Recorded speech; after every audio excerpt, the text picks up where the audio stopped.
தாயிஃப்னா தவாப் செய்யக்கூடியவன் என்றார்கள். ஏன் தவாப் செய்யக்கூடியது என்று சொல்லப்பட்டுச்சுன்னா, இந்த தாயிஃபுடைய மண் ஜிப்ரீல் அலைஹிஸ்ஸலாம் மூலம் தவாப் செய்யப்பட்ட மண். சிரியாவுடைய பகுதியில் இருக்கக்கூடிய ஒரு நிலம் தான் இந்த நிலம். இது மக்காவுக்கு இந்த சவுதிக்கு சம்பந்தப்பட்ட ஒரு நிலம் அல்ல, சிரியாவுக்கு சொந்தமான ஒரு நிலம் தான் இது. இப்ராஹிம் அலைஹிஸ்ஸலாத்துடைய துஆ, யா அல்லாஹ் கனி வர்க்கங்கள் என்னுடைய இந்த உம்மத்துக்கு பின்னால வரக்கூடிய நபியோட உம்மத்துக்கு கனி வர்க்கங்கள் கொடுத்து துஆ செஞ்சாங்க. அந்த துஆவுடைய பரக்கத் அதிகமான கனி வர்க்கங்கள் எங்க இருந்து வருகிறது? தாயிஃப்ல தான் வருது. ஏன்டா அவங்களோட துஆ. அப்ப இங்க அப்படியான ஒரு நிலம் இல்லாத ஒன்றுக்காக வேண்டி அல்லாஹ் அந்த துஆவுக்காக, அந்த துஆவுடைய பரக்கத்தை ஜிப்ரீல் அலைஹிஸ்ஸலாம் சொன்னான், சிரியாவுடைய இந்த பகுதியில் இருக்கக்கூடிய நிலத்தை எடுத்து கொண்டு போய் இந்த இடத்துல வைங்க. அவங்க கொண்டு வந்து கஅபாவை தவாப் செஞ்சாங்க. தவாப் செஞ்சுட்டு கொண்டு வந்து வச்சதனால தாயிஃப் பேர் வந்துச்சு. சிரியாவுல என்ன இந்த பகுதி, சிரியாவுல மண் எந்த இடத்துல தூக்கி கொண்டு வரப்பட்டுச்சதோ அந்த சிரியாவுடைய பகுதியில அங்க என்ன கிளைமேட்டோ அதே கிளைமேட் தான் இந்த தாயிஃப். அதுதான் இந்த தாயிஃபுடைய மண். இப்படி வித்தியாசம் இருக்கிறார். கைர் அல்ஹம்துலில்லாஹ். நாம் இன்ஷா அல்லாஹ் கர்னுல் மனாசில் மீகாத்துக்கு போறோம். போயிட்டு எல்லாரும் யாரும் நாட்கள் குளிக்கிறனா குளியுங்கள், லேட்டாக வானம். சகோதரிகளே, நாம் இப்ப நிற்கக்கூடிய இடம் ஸல்லல்லாஹு அலைஹி வஸல்லம் அவங்களும் சஹாபாக்களும் பைஅத் செஞ்ச இடம். அதான் நபி அவர்களிடத்துல சஹாபாக்கள் 1400 பேர் பைஅத் செஞ்ச ஹுதைபியாவுடைய உடன்படிக்கை நடந்த இடத்துல தான் நாங்கள் எல்லாம் இருக்கிறோம். நபி ஸல்லல்லாஹு அலைஹி வஸல்லம் அவங்க மக்காவுல இருந்து மதீனாவுக்கு ஹிஜ்ரத் போனதன் பின்னால பல காலமாக நபி அவங்களுக்கு இருந்த ஆசை, ஒரு உம்ராவன் செய்யணும்னு ஒரு ஆசை இருந்துச்சு. ஆனா உம்ரா செய்யக்கூடிய ஒரு நிலைமை நபி அவங்களுக்கு வரல. ஒரு நாள் கனவு காண்றாங்க, தான் இஹ்ராம் கட்டிக்கொண்டு உம்ரா செய்யற மாதிரி. அந்த நேரத்துல சுபஹுடைய நேரம் வந்து சஹாபாக்களுக்கிட்ட வளமையாக நபி அவங்க கண்ட கனவுகளை ஞாபகப்படுத்துவான், சொல்லுவான். அந்த அமைப்புல தன்னுடைய தோழர்கள்ட்ட நபி அவங்க, நான் இப்படி ஒரு கனவு கண்டேன் என்று சொல்ற நேரம் சஹாபாக்கள் பார்த்தாங்க, நல்ல ஒரு சந்தர்ப்பம் வந்திருக்கு. நபி அவங்க கேட்டாங்க, நானும் உம்ரா செய்ய ஆசைப்படுறேன், உங்களை யாரெல்லாம் உம்ரா செய்யறதுக்கு தயார்னு கேட்கிற நேரம், யாரும் சூழல் நாங்கெல்லாம் தயார்னு சுமார் 1400 சஹாபாக்கள் தயாராகினாங்க. எதுக்காக வேண்டி? உம்ராவுக்காக வேண்டி. அதுக்கு பின்னால ஸல்லல்லாஹு அலைஹி வஸல்லம் அவங்க சஹாபாக்களை கூட்டி கொண்டு போய் மதீனாவுடைய மீகாத், நாங்கெல்லாம் இஹ்ராம் கட்டின எந்த மீகாத்து, நாங்க வரக்கூடிய நேரம் யலம்லம் தான் எங்களுடைய மீகாத். இன்றைக்கு நாங்க கட்ட போறதுங்க கர்னுல் மனாசில். நபி அவங்க மதீனாவுடைய மீகாத் ஒன்று இருக்குது. அது என்னது? துல் ஹுலைஃபா. துல் ஹுலைஃபா மீகாத்தில் இஹ்ராம கட்டி கொண்டு நபி அவங்களும் 1400 சஹாபாக்களும் வாராங்க. வரக்கூடிய நேரம் இந்த ஹுதைபியா உடன்படிக்கிற ஹுதைபியா இந்த ஊர் வரக்கூடிய நேரத்துல நபி அவங்களோட ஒட்டகம் அப்படியே உட்கார்ந்துட்டு, அவங்களோட ஒட்டகம் அப்படியே உட்கார்ந்துட்டு. நபி அவங்களோட ஒட்டகம்ன்றது ஒரு தனி விசேஷம். அது கஸ்வான்னு சொல்லக்கூடிய ஒட்டகம். நபி அவங்க என்னத்தை சொல்றாங்களோ அதை செய்யக்கூடிய ஒட்டகம். ஒரு காலம் என்ன செய்யாது, நபி அவங்களுக்கு மாற்றம் செய்யாத ஒரு ஒட்டகம். அப்ப அந்த ஒட்டகம் அப்படியே உட்கார்ந்துட்டு இந்த இடத்துல ஸல்லல்லாஹு அலைஹி வஸல்லம் எழுப்பாட்டுறாங்க, எழும்புதில்லை. சஹாபாக்கள் சொன்னாங்க, யா ரசூலல்லாஹ், கஸ்வா உங்களுக்கு மாற்றம் செய்து யா ரசூலல்லாஹ், கஸ்வா ஏதோ தடுக்குது யா ரசூலல்லாஹ்னு சொல்லக்கூடிய நேரம் நபி அவங்க சொன்னாங்க, என்னுடைய கஸ்வா ஒரு காலமே மாற்றம் செய்யாது. யானை படை, ஆபிரகாவுடைய யானைப்படை காபா அழிக்கிறது வரக்கூடிய நேரம் எந்த ரப்பு அந்த யானைப்படையை தடுத்தானோ அந்த ரப்பு தான் என்னுடைய கஸ்வாவையும் தடுத்திருக்கிறார். சொன்னதன் பின்னால ஸல்லல்லாஹு அலைஹி வஸல்லம் கேள்விப்படுறாங்க, இந்த பகுதியில் இருக்கக்கூடிய குறைஷி காபிர்கள் நபி அவர்களுக்கு எதிராக வர ஆரம்பிக்கிறாங்க, நபி அவங்களை தாக்க போறாங்க, சஹாபாக்களை ஆக்கிரமிக்க போறாங்க என்ற செய்தி கேள்விப்பட்டதோட ஸல்லல்லாஹு அலைஹி வஸல்லம் உஸ்மான் ரலியல்லாஹு அன்ஹு அவங்கள இந்த பகுதியில் இருக்கக்கூடிய ஒரு தலைவர்கிட்ட அனுப்பி வைக்கிறாங்க. நாங்க வந்தது யுத்தத்துக்கு அல்ல, நாங்க வந்திருக்கிறோம் என்னதுக்கு? இஹ்ராமோட வந்திருக்கிறோம், உம்ரா செய்யறதுக்காக வேண்டி வந்திருக்கிறோம், மக்காவுக்கு போய் கொண்டிருக்கிறோம் என்ற செய்தியை சொல்றதுக்காக வேண்டி உஸ்மான் ரலியல்லாஹு அவங்கள நபி அவங்க அனுப்பி வச்சாங்க. உஸ்மான் ரலியல்லாஹு நாங்க போனவங்க நீளமான நேரம் வரல. அதுக்கு பின்னால ஸல்லல்லாஹு அலைஹி வஸல்லம் அவங்களுக்கு ஒரு பயம் வந்துச்சு, உஸ்மான் ரதி அவங்கள கொன்றுவாங்களோ. அப்படி கொஞ்ச நேரம் இருக்கிற நேரம் உஸ்மான் ரலியல்லாஹு அவங்க வாராங்க, சொன்னாங்க ஸல்லல்லாஹு அலைஹி வஸல்லம் அவங்கள்ட்ட, யா ரசூலல்லாஹ், இந்த குறைஷி காபிர்கள், இந்த பகுதியுடைய குஃபாரிகள் ஒரு உடன்படிக்கைக்காண்டி வரப்போறாங்க. எங்களுக்கு இதுக்கு பின்னால போக இயலாது மக்காவுக்கு, அப்படியான ஒரு சூழ்நிலை உண்டாக போகுதுன்னு சொன்னதோட இந்த பகுதியில் இருக்கக்கூடிய காவிர்கள்ல ஒருவனான சுஹைல் இப்னு அம்ர் என்று சொல்லக்கூடியவனை இந்த உடன்படிக்கைக்காக வேண்டி அனுப்பி வைக்கிறான். அதாவது எக்ரிமெண்ட் எழுத போறாங்க, அதுக்காக வேண்டி அனுப்பி வைக்கிற நேரம் ஸல்லல்லாஹு அலைஹி வஸல்லம் அவங்களும் 1400 சஹாபாக்களும் இந்த இடத்துல ஒன்று கூடினாங்க. இப்ப உடன்படிக்கை ஆரம்பிக்க போகுது. ஆரம்பிக்கக்கூடிய நேரம் எழுத சொன்னாங்க நபி அவங்க யாருக்கிட்ட? அலி ரலியல்லாஹு அன்ஹுவிட்ட எழுத சொன்னாங்க. யாருக்கிட்ட? அலி ரலியல்லாஹு அன்ஹுவிட்ட எழுத சொன்னாங்க. அப்ப அலி ரலியல்லாஹு அன்ஹுவிட்ட சொன்னாங்க, அலியே நீங்க எழுதுங்க பிஸ்மில்லாஹிர் ரஹ்மானிர் ரஹீம் என்ன சொல்லுங்க, பிஸ்மில்லாஹிர் ரஹ்மானிர் ரஹீம் என்று எழுதுங்க சொன்னதோட அலி ரலியல்லாஹு அன்ஹு எழுத ஆரம்பிக்கிறான். அப்ப சுஹைல் இப்னு அம்ர் என்ற காபிர் என்ன செஞ்சான், அது என்ன பிஸ்மி அர் ரஹ்மானிர் ரஹீம், அது அல்லாஹ்வுடைய திருநாமம் தானே, அல்லாஹ்வை மறுக்கிறவன் எப்படி அல்லாஹ்வுடைய திருநாமத்தை ஏற்றுக்கொள்ள போறான்? அந்த நேரத்தில் அந்த சுஹைல் இப்னு அம்ர் சொன்னான், பிஸ்மிக்க அல்லாஹும் என்று எழுதுங்க, அர் ரஹ்மானிர் ரஹீம் எல்லாம் எழுதக்கூடாது, நாங்க நம்புறதாகிறது எதுக்காக உடன்படிக்கை தேவையே இல்லையே என்று சொல்லக்கூடிய நேரம் நபி அவங்க சொன்னாங்க, அலியே அதை அழிச்சு போட்டு நீங்க என்ன செய்யுங்க, பிஸ்மிக் அல்லாஹும் என்று எழுதுங்க. எழுதினாங்க. யாரு? அலி எழுதினாங்க. அடுத்து ஹாதாமா கலா அலை முஹம்மது ரசூலுல்லாஹ், அல்லாஹ்வுடைய தூதர் ஸல்லல்லாஹு அலைஹி வஸல்லம் அவருடைய முடிவுகள் தான் இது, எழுதுங்கன்னு சொன்னதோட சுஹைல் இப்னு அம்ர் என்ன சொன்னான், நீங்க அல்லாஹ்வுடைய தூதர் நம்புறதாக இருந்த எதுக்காக உடன்படிக்கை செய்ய வந்திருக்க மாட்டோமே என்று சொன்னதோட நபி அவங்க சொன்னாங்க, சரி அவன் சொல்லக்கூடிய மாதிரி எழுதுங்க. ஆதாமா கலா அலை முஹம்மது பின் அப்துல்லா, நபி அவங்களோட பேர் எழுத சொன்னான். அவன் முஹம்மது ரசூலுல்லாஹ்க்கு பதிலா முஹம்மது பின் அப்துல்லா எழுத சொல்லவும் என்ன சொன்னாங்க, அழிவது அவங்க யார் ரசூலுல்லாஹ் நாங்க எழுதிட்டேன், ரசூலுல்லாஹ் நீங்கன்றதை நான் எப்படி அழிக்க முடியும் யார் ரசூலுல்லாஹ், என்னால் அழிக்க முடியாது. அன்பார்ந்தவர்களே, இமாமார்கள் இந்த இடத்துல விளங்கப்படுத்துறாங்க, ரசூலுல்லாஹ்ன்ற வார்த்தை, அல்லாஹ்வுடைய தூதர் என்ற வார்த்தை கூட எழுத்துல உள்ளதை கூட சஹாபாக்கள் அழிக்க பார்க்கல. ஆனா இந்த உம்மத்தின் பின்தோன்றல்கள் நபி அவங்களுடைய எத்தனையோ ரசூலுல்லாஹ் அழிச்சிட்டாங்க, எத்தனையோ சுன்னத்துகள் அழிச்சிட்டாங்க. அன்பார்ந்தவர்களே, எனவேதான் சஹாபாக்கள் நபி அவருடைய அந்த நாமத்தை கூட அழிக்க பார்க்கல. அப்ப நபி அவங்க சொன்னாங்க, அலியே சரி நீங்க அழிக்க தேவையில்ல, நான் அழிக்கிற எந்த இடம்னு காட்டுங்க. இந்த இடம் தான் சொல்லி காட்டப்பட்டது. ஏன்? எம்பெருமானாருக்கு எழுத வாசிக்க தெரியாது. அப்ப நபி அவங்க என்ன செஞ்சாங்க, அந்த இடத்துல கையை வச்சு அழிச்சிட்டு ஆதாமா கலா அலைஹி முஹம்மது பின் அப்துல்லான்னு எழுத சொன்னாங்க. எழுதினாங்க. அதுக்கு பின்னால உடன்படிக்கை நடக்க ஆரம்பிக்குது. யாரெல்லாம் மக்காவில இருந்து மதீனாவுக்கு போவாங்க, மக்காவில் உள்ள யாரு? குறைசி காபிர்கள். மதீனாவுக்கு யாரு போவாங்களோ அவங்கள யாருமே சிறைபிடிக்க முடியாது, அவங்கள திருப்பி அனுப்பணும். ஆனா மதீனாவுல இருந்து யாராவது முஸ்லிம்கள் மக்காவுக்கு வந்தா அவங்களை என்ன செய்ய மாட்டோம், அனுப்ப மாட்டோம். அநியாயமா இல்லையா இது? அவனுக்கு ஒரு சட்டம், இவங்களுக்கு ஒரு சட்டம், இது ஒரு அநியாயம் நடக்குது. அதே போல 10 வருஷத்துக்கு யுத்தங்களே நடத்தாட்ட முடியாது. ஏன்னா இவனுக்கு பயம், யுத்தம் நடந்தா வெற்றி வந்துருந்து பயம். அப்ப அதுவும் இல்ல, இந்த வருஷம் உங்களுக்கு உம்ராக்கு போக முடியாது. எவ்வளவு வருத்தமா இருக்கு யோசிச்சு பாருங்க. அடே இஹ்ராமோட வந்தவங்க, இஹ்ராமோட வந்தவங்களுக்கு உம்ரா செய்ய கிடைக்கலன்னா எவ்வளவு ஒரு கவலை இருக்கும். பல காலங்கள் வருடங்களுக்கு பின்னால நபியவர்களும் சஹாபாக்களும் புறப்பட்டு வந்த பயணம் இது. அப்ப சரியான ஒரு கவலை. அதுக்கு பின்னால என்ன செய்ய, பிரச்சனை போட முடியாது. நபி அவர்கள் பொறுமையாக ஏற்றுக்கொண்டார்கள். கண்ணியமானவர்களை, இந்த இடத்துல நாம யோசிக்கணும், முஸ்லிம்களுக்கு ஒரு இழப்பு அநியாயம் நடக்குதுன்னு சொன்னா இதெல்லாம் நாம குறையா பார்த்திடக்கூடாது. ஏன்? இதுக்கு பின்னால் அல்லாஹ் பெரிய ஒரு வெற்றியை வச்சிருக்கிறான். இன்னைக்கு பாருங்க, சும்மா சொல்றேன்னு இன்னைக்கு அரசியல் மட்டத்துல கூட எங்க நாட்டுல ஏதாவது நாம எதிர்பார்த்தது நடக்கல, மற்றப்பட்டு நடந்தா என்னென்னமா பேசி முடிச்சிடறான். அப்ப நபியவருடைய காலத்துல நடந்த ஒரு விடயம் இது. இது அநியாயம் முழுக்க முழுக்க நல்லா தெரியும், நபியவங்களுக்கும் தெரியும், சஹாபாக்களுக்கும் தெரியும். ஆனாலும் நபியவர் சொன்னாங்க, நீங்க எல்லாம் பொறுமையா இருங்க, உடன்படிக்கை எல்லாம் முடிஞ்சாச்சு, இப்ப என்ன செய்யணும், இதை நாங்க ஏற்றுக்கொள்றோம், நாங்க இப்ப இஹ்ராம களைகிறோம், ஒரு குர்பானியை கொடுக்கிறோம், நாம திரும்பி மதீனா போறோம், இதை நாங்க ஏற்றுக்கொள்ளும், உடன்படிக்கை செய்யணுமா இல்லையா? இப்ப இந்த இடத்துல ஒரு மரம் இருந்துச்சு, அந்த மரத்துக்கு கீழே தான் நபி அவர்களும் 1400 சஹாபாக்கள் ஒன்று சேர்ந்தாங்க.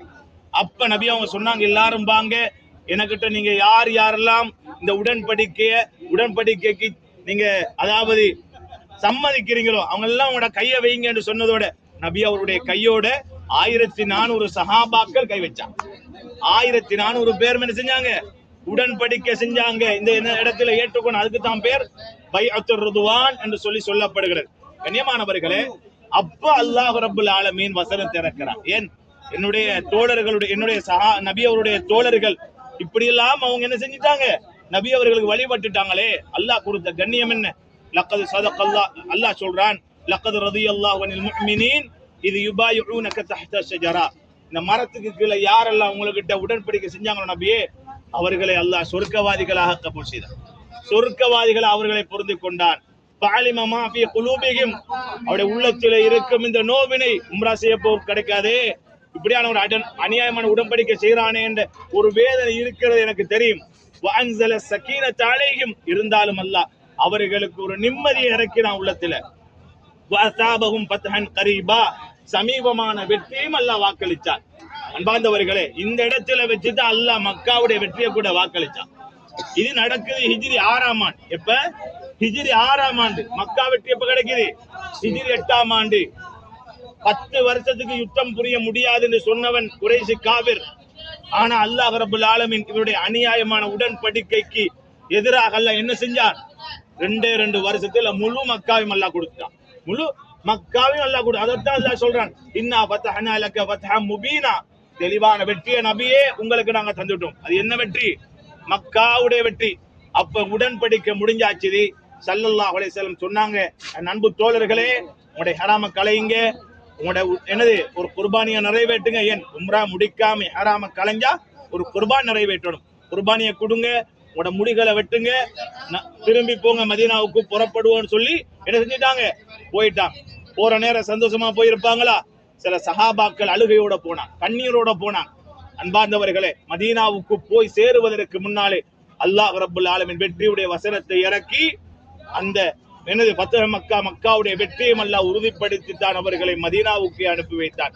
அதற்கு பின்னால் குறைஷி காபிர்கள் விரண்டோடி தஞ்சம் போகக்கூடிய அளவுக்கு 2 வருடத்திலே அல்லாஹ் முழு மக்காவையும் கொடுத்தான் என்ற சத்திய வரலாற்றை அல்லாஹ் உறுதிப்படுத்திய இடம்தான் இந்த நாம் இருக்கக்கூடிய ஹுதைபியாவுடைய உடன்படிக்கை நடந்தது. எனவேதான் இந்த இடத்துல ஞாபகப்படுத்தக்கூடிய விஷயம், இது குர்ஆனுடைய மண். குர்ஆன் அல்லாஹ் வெற்றி வசனம் இறக்கப்பட்ட மண். அதே போல சஹாபாக்கள் சொர்க்கவாதிகள் என்று அல்லாஹ்வால் கபூல் செய்யப்பட்ட மண், பொருந்திக் கொள்ளப்பட்ட மண். சஹாபாக்கள் கஷ்டமாக இருந்தாலும் சரி, அன்பு நபியுடைய வார்த்தை, அந்த கஷ்டத்தையும் அவர்கள் சுமந்து கொள்ள தயாரான இடம்தான் இந்த இடம். எனவே வல்லவன் அல்லாஹ் எப்படி அந்த 1400 சஹாபாக்களை சொர்க்கவாதிகளாக கபூல் செய்தானோ, அதே போல எம்மையும் எம்முடைய குடும்பத்தையும் பூரா உலக முஸ்லிம்களையும் சொர்க்கவாதிகளாக கபூல் செய்து இந்த பயணத்தில் என்னென்ன படிப்பினைகள் எமக்கு கிடைக்கின்றனவோ அதை நம்முடைய வாழ்க்கையில் பாடமாக எடுத்து நடப்பதற்கு வல்லவன் அல்லாஹ் எம் அனைவருக்கும் அருள் புரிவானாக. அல்ஹம்துலில்லாஹி ரப்பில் ஆலமீன். அல்லாஹ் கிட்ட முறைப்பாடு செய்யணும். சுஜூதுல கொஞ்சம் நேரம் அலோணும்னா நாங்க உள்ளத்தால கேட்கணும். அல்லாஹ் விரும்புறான் அந்த துவாவை. ஏன்னா அல்லாஹ் நெருக்கமா வந்து என் அடியான் என்ன கேட்கிறான்னு சொல்லி அல்லாஹ் உன்னிப்பா பார்க்கக்கூடிய நேரம் தான் சுஜூதுடைய நேரம். அன்பார்ந்தவர்களே, எனவே அல்ஹம்துலில்லாஹ் வந்தோம். நாட்கள் வேகமாக போய் கொண்டிருக்கிறது. இன்ஷா அல்லாஹ் புதன்கிழமை நாம் எல்லாம் மதீனாவை நோக்கி போக வேண்டிய நாள் நெருங்கியாச்சு. அதனால அல்லாஹ்வுடைய கிருபையால ஒரு 3 நாள் இருக்கிறது எங்களுக்கு. இன்ஷா அல்லாஹ் முடியுமான அளவுக்கு அமல்களை செஞ்சுக்கோங்க. இப்ப நாங்க இன்ஷா அல்லாஹ் என்ன செய்ய போறோம்? இந்த தாயினுடைய பயணத்துக்கு பின்னாலும் ஒரு உம்ரா நிறைவேற்ற போறோம். நீங்க இன்னொரு உம்ரா செய்யணும் எல்லாரும் எதிர்பார்க்கறீங்கன்னு சொன்னா எல்லாரும் ரெடியாக இன்னும் 2 நாள் இன்ஷா அல்லாஹ். விளங்கிதா? நீங்க திங்கட்கிழமை அல்லது நாளைய நாள் அல்லது நாளை மறுநாள் நீங்க ரெடி ஆகுவீங்கன்னு சொன்னா மாஷா அல்லாஹ் மஸ்ஜித் ஆயிஷாக்கு போகலாம்.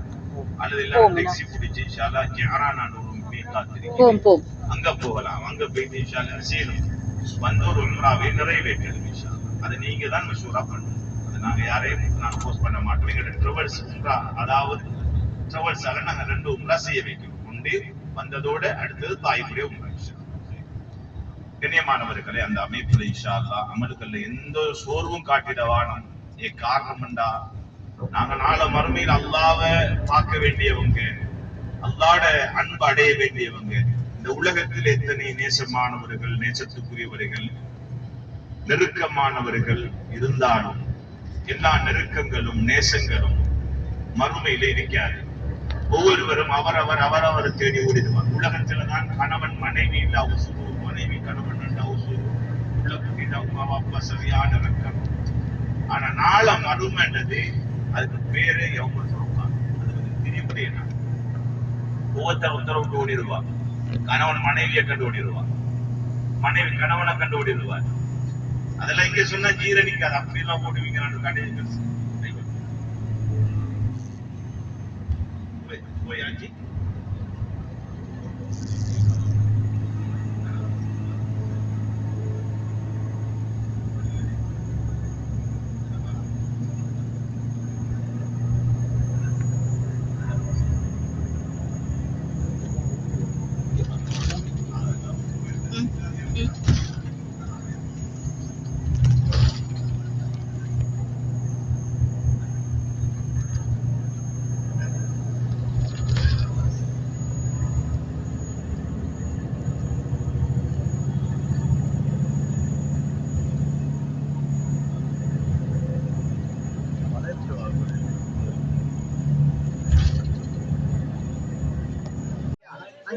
أنجريان أرموط وتين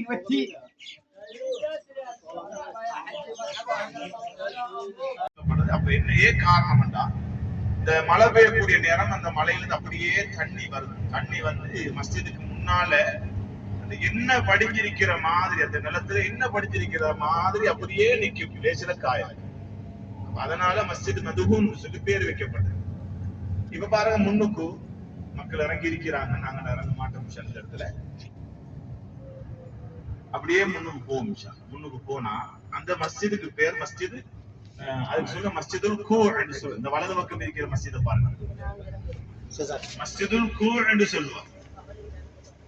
இந்த இடம் நபி ஸல்லல்லாஹு அலைஹி வஸல்லம் அவங்க அந்த ரத்தம் படிஞ்ச மேனியோட வந்தாங்கன்னு சொன்னோமே, திராட்சை மரத்துல அந்த இடத்துல திராட்சையை சாப்பிட்டு கொண்டு வந்த இடம் வந்து நபி அவங்க இந்த இடத்துல தன்னுடைய அந்த அதாவது முழங்கை இருக்குது இல்லையா, அந்த மலையையும் பார்த்தோம். மலைக்கு பேர் இல்லை, ஜபல் அபு சுபைதா மலை, இதுக்கு பேர் ஜபல் அபி சுபைதா. அப்ப நபி அவங்க என்ன செஞ்சாங்கன்னா, தன்னுடைய அந்த மணிக்கட்டி அதே போல முட்டங்கைன்னு சொல்ல, முட்டங்கை தானே முன்னங்கை, அந்த முன்னங்கைக்கு இடையில அப்படியே மடிச்சு அப்படியே படுப்பாங்க. அப்ப அந்த இடத்துக்கு கையில உள்ள அந்த இடத்துக்கு சொல்லக்கூடிய பேர் கூழ் என்று சொல்லுவோம். அதனால அந்த இடத்தை வச்சு நபி அவங்க தூங்கினாங்களே, அந்த ஒன்றுக்காக வேண்டி மஸ்ஜிதுல் கூழ் என்று சொல்லி பேர் வைக்கப்பட்டிருக்கு. அதுதான் அந்த இடத்துல நடந்த விஷயங்கள், சம்பவங்கள். நபி அவங்க அந்த இடத்துல என்ன செஞ்சிருக்கிறாங்க, தொழுதும் இருக்கிறாங்க.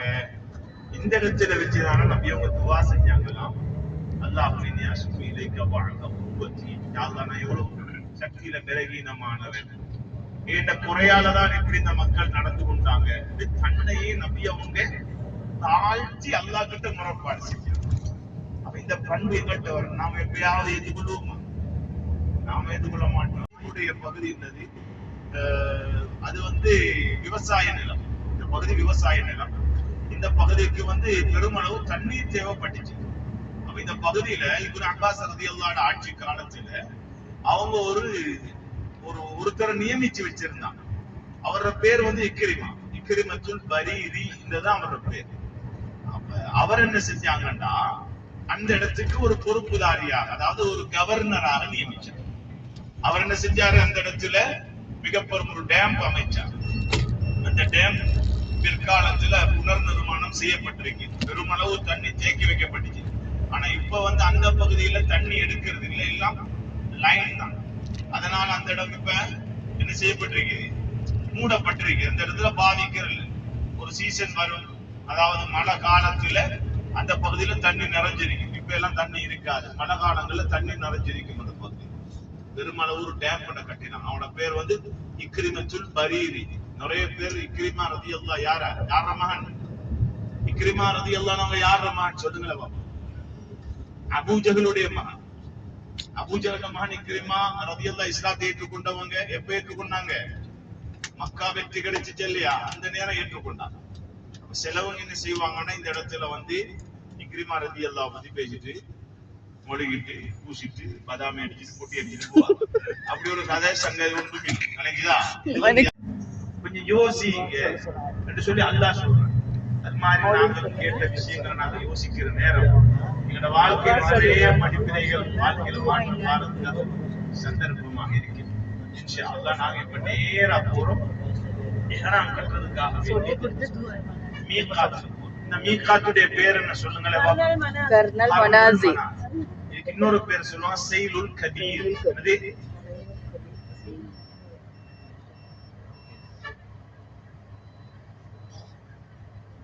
அல்லாஹும்ம ஃபக்கிஹு ஃபித்தீன் வஅல்லிம்ஹு தஅவீல். இதான் நபி அவங்க என்ன செஞ்சாங்க? இப்னு அப்பாஸ் ரலியல்லாஹு அன்ஹு கேட்டது. இப்ப நாங்க எங்களுக்கு கேட்கணும் என்ன? அல்லாஹும்ம ஃபக்கிஹ்னி ஃபித்தீன். யா அல்லாஹ் எனக்கு நீ விளக்கத்தை தா. வஅல்லிம்னியல் குர்ஆனல் ஹகீம். எனக்கு குர்ஆனுடைய அறிவை நீ தான் படிச்சு தரணும் யா அல்லாஹ்னு கேட்கிற அந்த துஆ தான் பெருமதியான துஆ.